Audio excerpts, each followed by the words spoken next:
Uganda Eyenkya. Thank you. There is a process. Madam Speaker, thank you very much. When I name you Mr. Proceed, I don't get annoyed. No problem. Madam, the rules are very protective of the presiding officer, but also a bit restrictive. The procedure issue I am raising, Which role? the one that does not allow presiding officer to debate. So the procedure, can I raise the procedure and then say the rule? The procedure issue, Madam Speaker,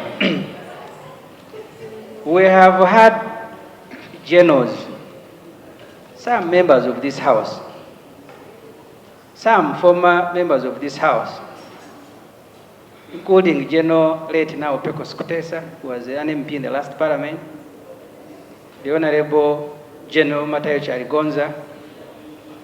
They have written books explaining how they were throwing bombs in Kampala. Madam Speaker, why shouldn't an MP ask if they are not the ones doing so, because they have confessed having thrown bombs in Kampala? In their books. Which book is that? The one of General Pecos. That's the one of the one of Pecos Kutesa is Uganda's revolution, 1979, 1986. Are we in 1979 now? We are talking about the same people who were throwing bombs. They are now the ones in charge of security. So the procedure issue I am raising, Madam Speaker, is whether it will not be appropriate for those generals to come here either through a minister, explain to Parliament and ask them if they have abandoned that bad manner of throwing bombs, which they have done and confessed that they have done. If you allow me tomorrow, I'll bring copies of those two books, one by General Pecos Kutesa, another one by General Charigonza. In the one of General Pecos Kutesa, he said his role was to make sure that people in Kampala go to sleep at 3, and they are now the ones in charge of security. So what is the procedure matter? Is whether you should not allow them to make a statement, and we ask them these questions that we are now asking you, because this matter came as a way of communication. We don't want to be asking the Speaker, we want to be asking those people. First of all, the members you're talking about are not members of Parliament, and we cannot discuss about people who are not in this House. You're even disturbing the dead because somebody died. One of them died. Honorable Speaker, if you would give me. Honorable Akik. Right Honorable Speaker. Right Honorable Speaker, the issue of security affects all of us. And by now, the Minister of Security and the Minister of Defense should have updated the country by now what is happening. We are only seeing in the press. I want to request here, Right Honorable Speaker, that you give the Minister of Security an ultimatum to report to this Parliament, to brief this Parliament on what is going on, because the issues of security is paramount. Number two, Madam Speaker, I'm going to raise this with a heavy heart. Sometimes I also get a little bit uncomfortable. Whenever politics heats up in the country is when the government comes with the issues of the bombs being planted everywhere. I want to say this. Honorable Jonathan Ebwalu, you want to say it is government, it is politics? Sit. Sit. Jonathan, let's not promote this kind of politics in the House. Terrorists are terrorists. There was a bomb blast at the gate here. The majority of members in this House are NRM. There was a bomb blast at the gate. Would you imagine that, would you think that government would target its own members? Madam Speaker, I did not raise this because I'm opposition or because I'm NRM. First, withdraw it. Withdraw that statement. In the interest of peace in Parliament, I withdraw. No. Yeah. I want it unconditional. Withdraw it. I withdraw, Right Honorable Speaker. Okay, sit. Madam Speaker, I really want to appreciate that your communication is always head-on on current matters that affect the country. As a Member of Parliament from Busia border, security is key. Madam Speaker, I therefore have a request that the Ministry of Defense and Internal Affairs should do more deployment of police officers. Because as I talk now, Busia, many routes have no officers. We have complained many times and requested with no answer. Government, and at the same time, I request the Minister of you need a deployment. I request the Minister of Electricity, in charge of electricity, who is here, that Busia has a lot of load shedding and it is a porous border, and darkness is a cause of insecurity, which is a very big problem. Thank you, Madam Speaker. Dr. Bed, you have a procedural issue. The guidelines on what people would follow, especially on congested places like churches, markets, shopping malls, bus parks. Yes, Ake. Thank you, Right Honorable Speaker. The bedrock of our country is through peace and security. It determines the development and all activities that develop a nation. So it is proper to know that the saboteurs of this country, they will target to make this country insecure, such that we don't have peace and then our economy can collapse. So this is not a small matter, because the rate at which these terrorists are being identified is alarming. And Right Honorable Speaker, we benefit a lot from tourism. When we had COVID, we lost a lot of income as a country. Now when we keep talking about bombs in Kampala, not going to public places, we are now scaring away tourists, and this is going to hurt our economy, which is already being affected by the inflation and rise of fuel prices. So I think we need to be conscious about this matter and not create serious alarms, such that we are able to maintain. Otherwise, when the press goes everywhere talking about how insecure Kampala is, and you can't go to public places, at the end of the day, our businesses are going to collapse, and it will be our economy to be hurt. Right Honorable Speaker, I wanted to raise this matter because it is extremely sensitive for our economy. Thank you very much, Right Honorable Speaker. I just want to react to your communication on security. By its very definition, security is a state of being free from danger and threat. And when we heard of the threats on the security within big gatherings in this city, I think everyone stood quite alert and felt what it is. Of course, when you know that someone is intention to cause some injury, pain onto the other, it definitely makes you think that it can lead to loss of lives. I just wanted to react by echoing that this type of security threats are the type of security threats that are normally raised in some parts of this country, or maybe very far from Kampala. I just want to implore every Ugandan that these bomb threats are just like any other security threats. Even if they are mentioned in Kasese, in Nebi, or other parts of the country, they should be treated with such utmost attention. So mine is, whether it is a bomb threat or whatever threat, as long as it's a threat to the life of an individual, it should be treated quite seriously, the way the attention has been given to this particular one. Thank you. When you look at our constitution, the national objectives and directive principles of the state policy, this is on national unity and stability. All organs of the state and the people of Uganda shall work towards the promotion of the national unity, peace, and stability. So it is our responsibility as all of us Ugandans to ensure that we work towards that peace and the unity in the country. Yes, Maurice? Thank you, Right Honorable Speaker, your commitment and making sure Ugandans are safe. Right Honorable, in Kampala, they are lucky that communication is easy. And nearly security and the police and the army officers are just a door. The next door you will either be near a police officer or an army officer. Right Honorable, the areas will represent our country because nobody knows the intentions of these people. These people could know that there is tight security in Kampala and they migrate to Bugabula. And all of a sudden, tomorrow you hear a different story. Nobody knows where they are, and nobody knows their movement. So, Right Honorable, the challenge is these police officers that we have in our area, Right Honorable, they are not facilitated. I have a police post, Right Honorable, but the OC doesn't have a motorcycle. There is nothing. She's one. The next police post is around 15 kilometers. There are no police officers. There is nothing.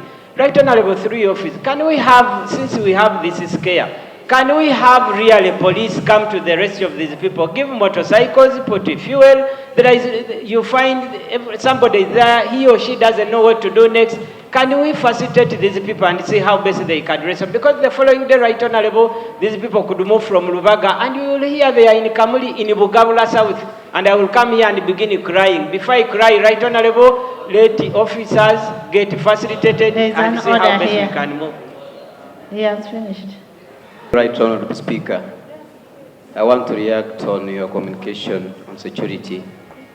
You are spot on, Right Honorable Speaker. Indeed, Ugandans are scared. But I want to thank the security, like you did, for the alerts and being spot on those areas, the hot spots, I would say. Right Honorable Speaker, most of the speakers have given an impression that the scare is only in Kampala. I would like to report that even in Kasese, as I speak, the border market of Mbondwe has been relocated today because it is a Tuesday and a Friday market. As we speak, security has taken precaution to relocate it because there is a bomb scare in the market. So I would like to appeal to security organs and government to widen the net. Terrorists may not only be in Kampala, but they could be in those areas that we least suspect they could be attacking. I thank you.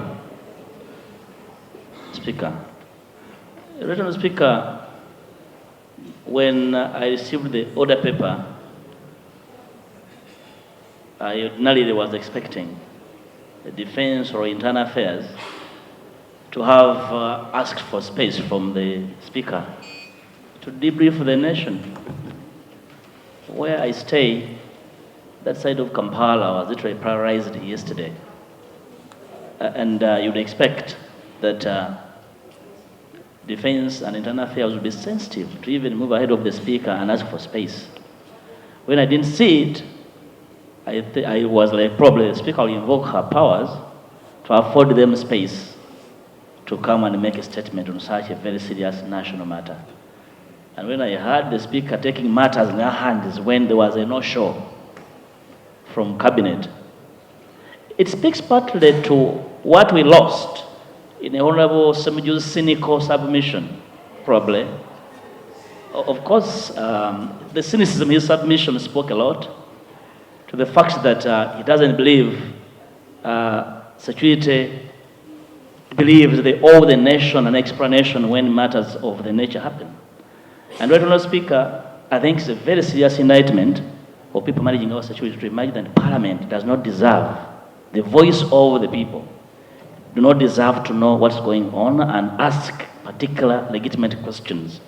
It's their handling, it's whether they are gathering intelligence or just running around and probably preparing budgets, Right Honourable Speaker.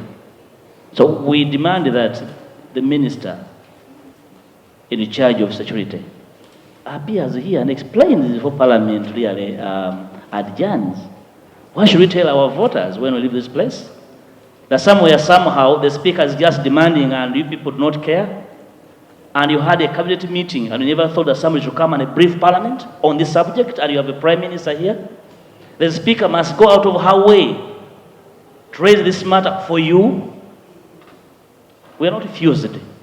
You are the executive, we are Parliament. Are you sleeping on duty? The Speaker must remind you that you owe the nation a very clear, unequivocal explanation. Without it, the Honourable Ssemujju has every reason to draw from a history and the history of conduct of element within our security. to make inferences even when some of these inferences could be far-fetched. Right, Honourable Speaker, I feel the front bench is sleeping on duty, and I want to invite your prerogative to demand of them to brief Parliament before the House and the Judge, Honourable Speaker, because it's very serious. What have they come to do? Beyond securing the nation, why are you here? To tell us what? So, right, Honourable Speaker, that my friend, the Minister for Children, has come to brief us about children. That my friend of trade is here for very serious trade. Trading in what? Right, Honourable Speaker, I believe they are cheating us and they are taking the House for granted. I thank you. Honourable members, yes, Prime Minister. Right, Honourable Speaker, I want to assure this House, Right, Honourable Speaker, that the executive is not sleeping on the job. If it was doing so, you wouldn't have known what is happening in the countryside. Because it is because of the work that executive is doing and security is doing, is that you were informed of what was happening and what has been done, and that's how you came to pick that information. Order. Right, Honourable Speaker, Order, Madam Speaker. On matters concerning security, Order, Madam Speaker. it is supposed to be His Excellency Order, the President Madam Speaker. of the Republic of Uganda Order, Madam Speaker. to come up to guarantee the Minister of Security to come and brief and give. Honorable Macho, when you're smuggling in the microphone, you don't switch on the microphone and say order. And because you switched it on, I will not allow you to speak. So can we have the Minister finish? Thank you, Right Honourable Speaker. So, Right Honourable Speaker, like I was saying, it is His Excellency the President of the Republic of Uganda, the fountain of honor, to guarantee the Minister of Security to come and make a statement on issues concerning security. Honorable. And I understand he is aware the Cabinet was briefed. You listen, wait, let the Prime Minister. Cabinet was briefed, and I know a lot is being done around the country to come and brief this House about the security matters. And the last, Right Honourable, security issues, most of them are not supposed to be public. Like my colleagues, honourable colleagues, are talking here in the House, telling them how many security officers you have at a certain point. You are letting the people how vulnerable you are. That this, when you come here, you can make your target. So I think since there are security issues, we need to be just vigilant and don't expose our weak points. Thank you.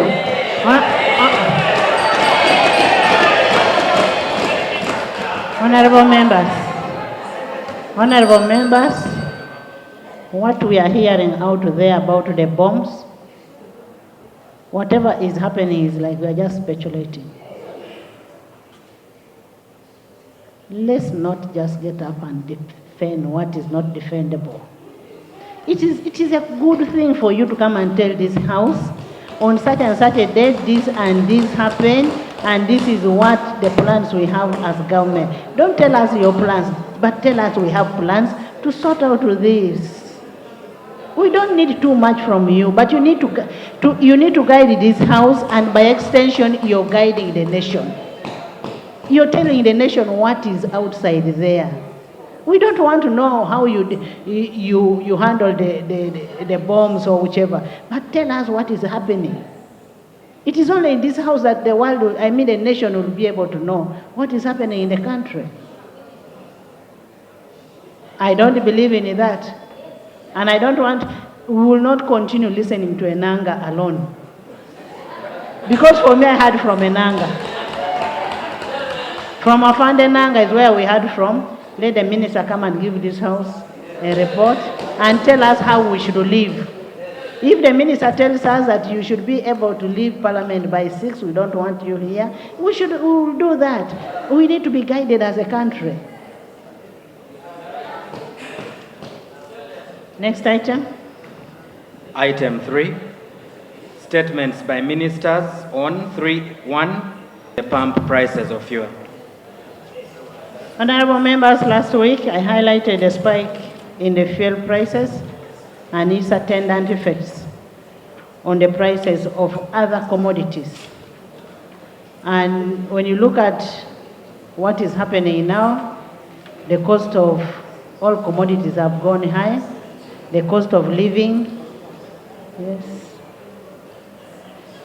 Madam Speaker, you raised the pertinent matter to the Prime Minister, but you did not give a time frame. No, I need a report tomorrow. Most obliged. I need a report. I said Thursdays for members. Let's have a report tomorrow on the issues of security.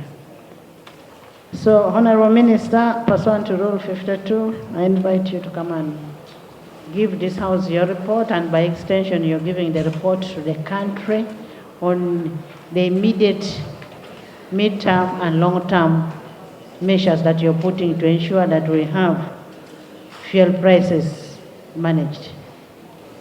Report? I'd actually submitted officially. Yes. Right, Honorable. Madam Speaker, the loans that we process in this parliament, the president at one time said he must clear them. That's why when the committee presented the report on the loans for the infrastructure, the committee said we need a letter from the president. The Prime Minister has said just a while ago that the Minister of Defense or Security or whoever to come here and make a statement, he needs a clearance and a letter from the president. Can we now know if this minister who is about to present a statement and all the others that will follow all have been cleared and they have letters from the president to come and speak to Parliament? Honorable Minister. Nenyongera okujjukiza nti gwe eyeetaaga of course abagenda okusiigira langi mu ggwanga Uganda ali mu kibuga Kampala ali eweru eggwanga nenga business zo zikolera mu ggwanga Uganda osobola okwekwata banafa ba Ebenezer Painters basanga mu kibuga Kampala era basobola okubeera nga basiiga ekizimbe ky'olangi okwetolera eggwanga Uganda wonna ojja kubeera nga owuliziganya n'omukulu Lule Joseph ku namba z'essimu ezo okubeera nga mukwatagana bulungi nnyo asiiga ekizimbe kyo langi egenda okusikiriza buli muntu ekuweesa ekitiibwa ekizimbe ekikuweesa ekitiibwa olwa appearance saako n'okuwa look oba face ekizimbe ekigenda okuteeka bizinensi yo ku mutindo ogw'ensi yonna beba Ebenezer Painters. Brand Pro Property Services Uganda Limited omukulu Ivan yantegeezezza nti mwabali e Dubai yes estate sales zolaba butereevu nnyo ziri available ya osobola okubeera nga naawe alinamu ku ssente bangu yagala lyeso genda maaso okukolera emirimu gyo eweeru eggwanga naye mu Dubai n'ensi endala nga UK, USA, saako ne India sofa osobola okubeera nga ofuna ennyumba yes saako n'ebintu ebigwa mu kkowe erya real estate mu ggwanga Uganda osobola ofuna ploti oba ettaka wonaakolera emirimu gyo business oba okulima oba okulunda n'ebirala byonna era ojja kubeera nga obeekwata Brand Property Services Uganda Limited na buli kimu ekyekuusa ku nsonga ez'ettaka ojja kubeera nga obeekwata weetaaga musaveya weetaaga ki buli kalonda yenna agwa mu kowe erya real estate ojja kubeera nga beekwata Brand Property Services Uganda Limited. Uganda Eyenkya.